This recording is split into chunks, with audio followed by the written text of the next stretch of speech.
அடி அதிகங்களா? கொஞ்சம் அப்படிங்களா?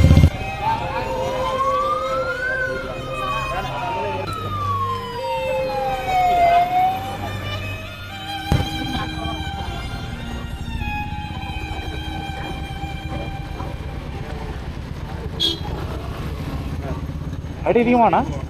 அடி அதிகங்களா? கொஞ்சம் வாயிலெல்லாம் அப்படிங்களா? பின்னாடி கொண்டு அடிச்சாரு, வண்டியில் பின்னாடி கொண்டு அடிச்சா அப்படிங்களா? ரொம்ப ஆக்சிடென்ட் போடுது. காரு பின்னாடி கொண்டு அடிச்சாரு. ஹலோ காய்ஸ், இந்த ஆக்சிடெண்ட் எப்படி நினச்சின்னு பார்த்தீங்கன்னா, இவர் கார் வந்து வேடச்சந்தர் வந்து போயிட்டு இருந்திருக்காரு. அவர் முன்னாடி போக பின்னாடி வந்து ஒரு டூ வீலரில் வந்து 17 வயசு பையன் கொண்டு வந்து பிரேக்கோட கண்ட்ரோல் கிடைக்காம வந்து ஃபுல்லாக கொண்டு வந்து ஆக்சிடென்ட் பண்ணிட்டு அப்படி